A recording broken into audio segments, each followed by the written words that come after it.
Hai, di video kali ini aku mau sedikit sharing sama kalian soal home service salon. Ya, ini buat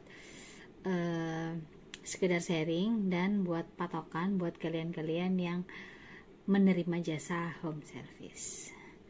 Kalian tonton video ini sampai habis. Pernah nggak kalian dengar atau pernah lihat gitu?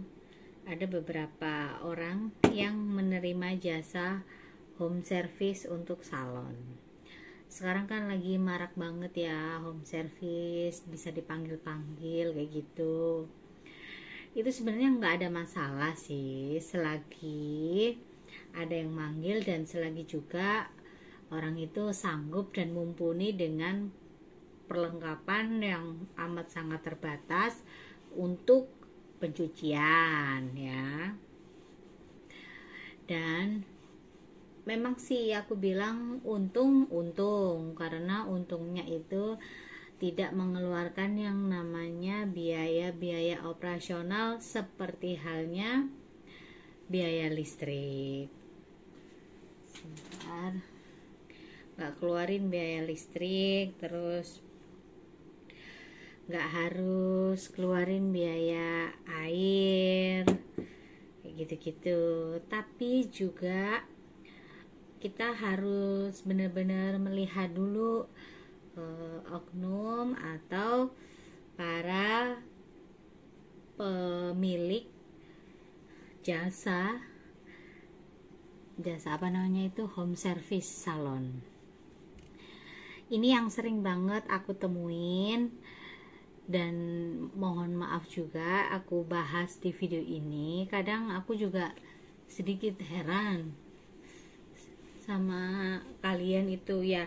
Memang beberapa orang ini ada yang namanya memiliki bakat tersendiri soal keterampilan ya. Dengan hanya sekedar melihat aja mereka aja sudah paham, dan mungkin juga beberapa kali praktek itu berhasil, dan pasti juga ada kalanya itu ada zongnya. Nah, di video yang mau aku bahas ini lebih ke seperti ini. Pernah nggak, maksudnya itu coba deh kalian ketika kalian membuka jasa usaha untuk home service, harusnya ini kalian kan dibekali ilmu yang benar-benar mumpuni ya. Jangan sampai ketika kalian treatment rambut customer kalian ini harusnya itu minim kesalahan. Kenapa aku bisa bilang seperti itu? Karena kalian minim di pembiayaan operasional di salon. Karena kan listrik dari customer, air dari customer, ibarat katanya tuh kayak begitu. Harusnya kalian minim kesalahan. Soalnya yang kalian pegang tuh only dia aja. Kalian tidak memegang customer lain. Kalau datang ke salon tertentu ya, itu kan pasti ada antri, ada juga mau kerjain customermu, terus ada lagi orang datang. Jadi tenaga pikiran itu kebagi-bagi. Tapi kalau home service itu kan lebih privasi ya. Jadi hanya khusus untuk memegang satu customer yang panggil kamu aja. Tapi ada ini yang selalu menurut saya itu harusnya secara servis itu diperbaiki. Terkadang orang yang menerima jasa home service ini tidak dibekali yang namanya ilmu tentang usaha, tentang salon, maksudnya tentang tata kecantikan ataupun tata rambut.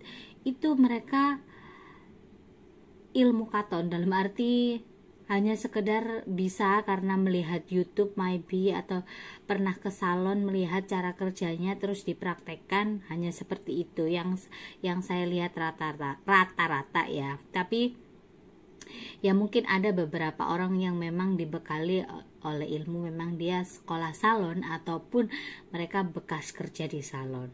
Tapi di sini yang saya soroti adalah mereka-mereka yang justru tidak ada basic sama sekali, terus hanya sekedar ilmu coba-coba, kalau dia berhasil mumpuni sih nggak masalah, tapi kalau yang gagal ini yang bermasalah gitu loh. Nah, aku menyoroti yang gagal dulu ya. Banyak sekali WhatsApp yang masuk ke saya, tanya-tanya cara kerjanya smoothing ini seperti apa. Otomatis seperti yang aku sampaikan di video-videoku, kalau kalian ada pertanyaan aku akan jawab, tapi pertanyaannya juga aneh-aneh. Aneh-anehnya itu seperti ini. Rata-rata tanya seputar smoothing ya, tapi mereka tidak dibekali dengan basic ilmunya nyalon. Jadi seperti aku itu kasih tutor sama seseorang ya, itu mulai dari nol, jadi harus menjelaskan, oh ini aplikasinya begini, obat ini seperti ini. Apa bedanya dengan aku ngajarin murid yang baru nol putul ya, nggak ngerti dasar dunia salon sama sekali.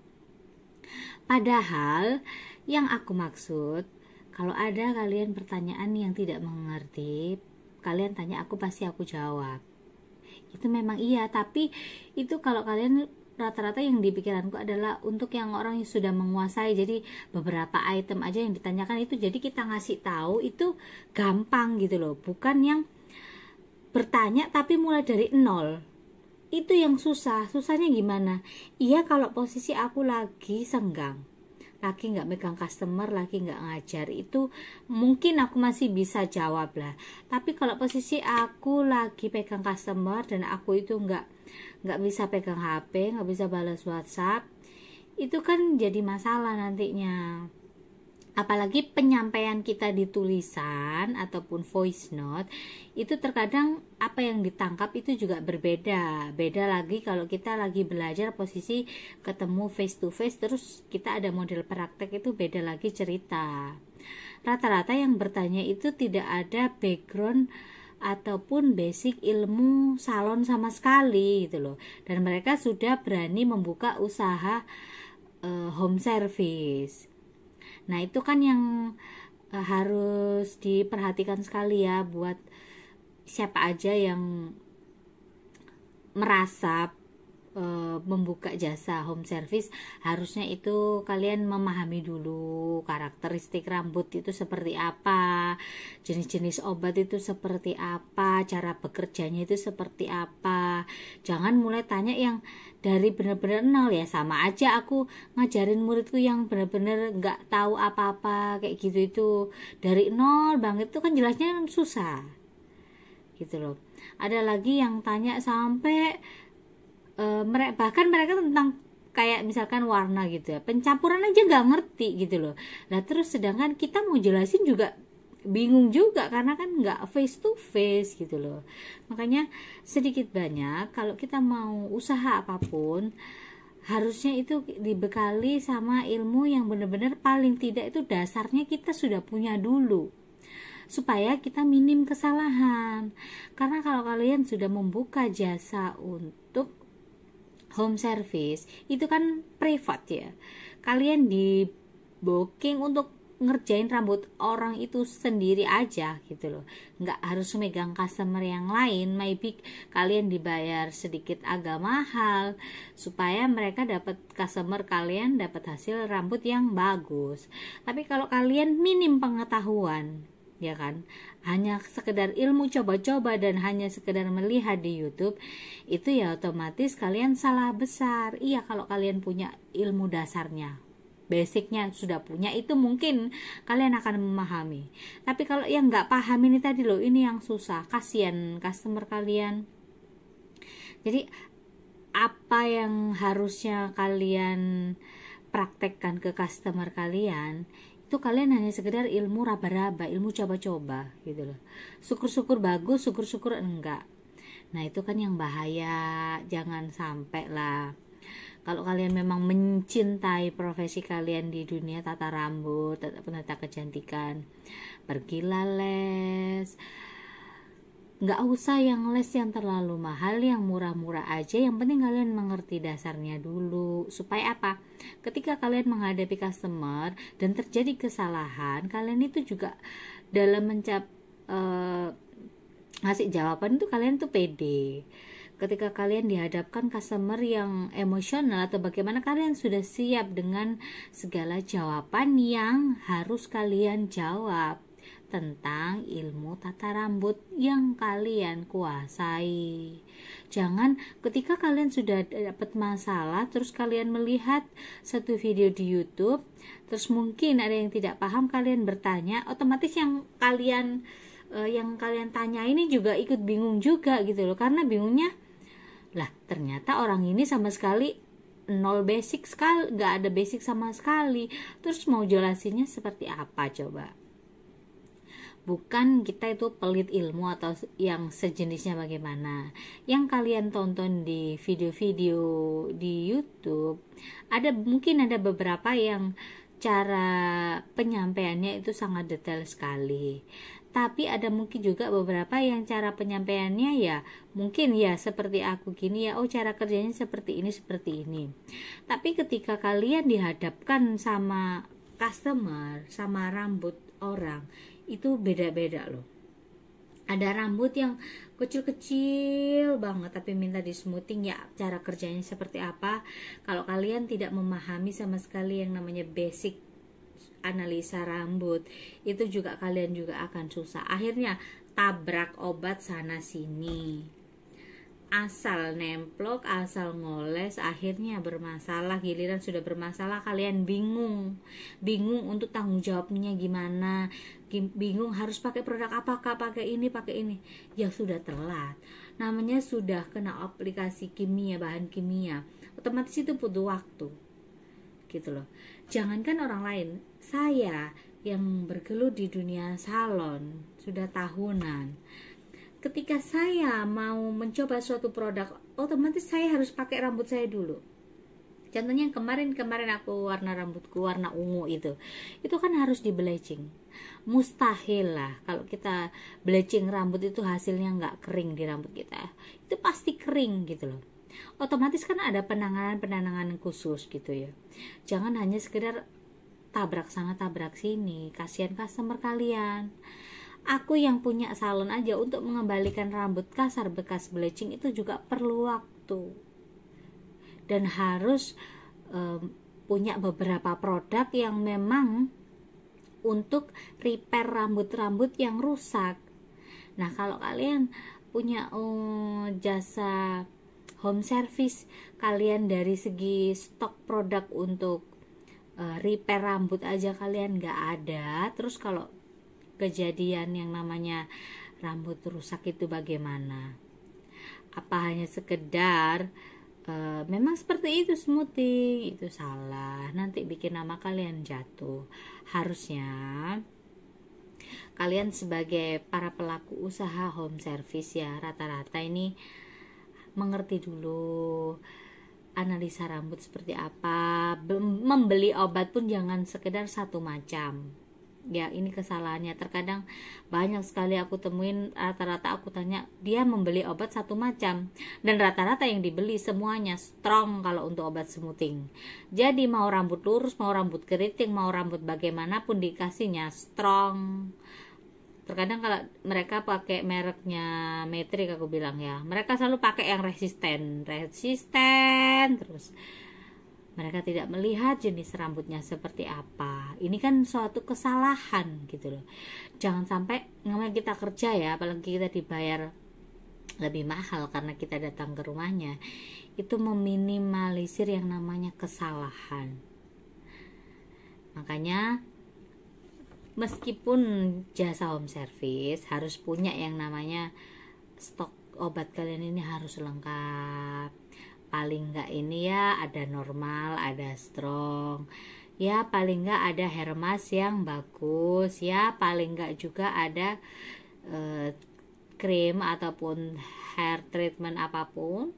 Soal untuk repair rambut yang rusak-rusak itu harus ada, jangan sampai enggak ada. Soalnya rata-rata gitu nol pengalaman, nol basic, baru mau coba-coba ya, itu kan salah.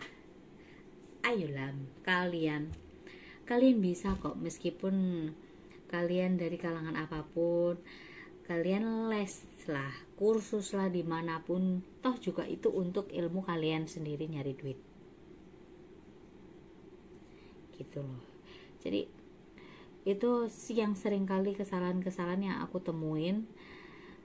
Nggak ada ilmu basic, nggak ada pengalaman, hanya sekedar melihat, coba-coba, terus membuka salon ataupun membuka jasa home service ya, tanpa tahu analisa rambut, tanpa tahu ini nanti seperti apa, asal pengen dapat duit. Jangan, kasihan customer kalian. Lebih baik kalian kursus dulu lah, atau kalian kerja ikut di salon, paling nggak kalian dapat pengalaman, baru kalian buka jasa home service. Itu jauh lebih inilah ya, lebih bagus lah, soalnya kalian kan sudah mengerti benar-benar, daripada kalian hanya sekedar ilmu katon dan ilmu coba-coba. Dan aku juga sering banget dapat pertanyaan, Kak, catok yang bagus itu merek apa ya? Dan aku paling gak suka ditanya seperti itu, karena bagiku semuanya merek itu bagus kalau kalian tepat cara ngerjainnya, bener cara kerjainnya. Kak, obat ini bagus gak? Kak, obat ini bagus gak? Lah kalau aku harus nyobain satu persatu kan itu ndak mungkin. Aku ngomong apa adanya, aku pakai produk yang seperti ini, cara kerjanya seperti ini.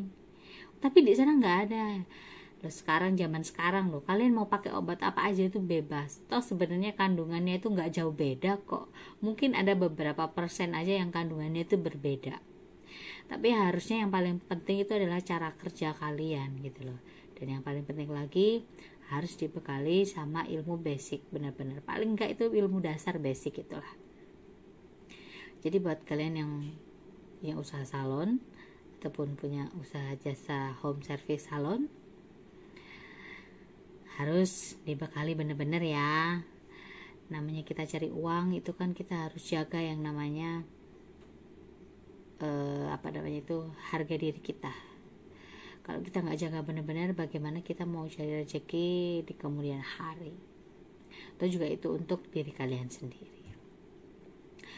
Buat para pihak-pihak yang mungkin melihat video saya ini ada salah-salah kata saya dalam pengucapan, saya minta maaf. Tapi sebenarnya apa yang saya sampaikan ini memang real terjadi di lapangan, itu seperti itu. Kalian juga sebagai customer juga harus cerdas dalam memilih salon mana yang harus kalian datangi, ataupun jasa home service mana yang memang benar-benar itu bisa dipercaya. Jangan sampai nanti ngerundel di belakang, akhirnya menyalahkan salah satu pihak. Jangan sampai seperti itu. Terima kasih buat kalian yang udah nonton video ini. Kalau kalian suka video ini, kalian bisa like. Kalau nggak suka, di dislike aja nggak apa-apa. Dan terima kasih.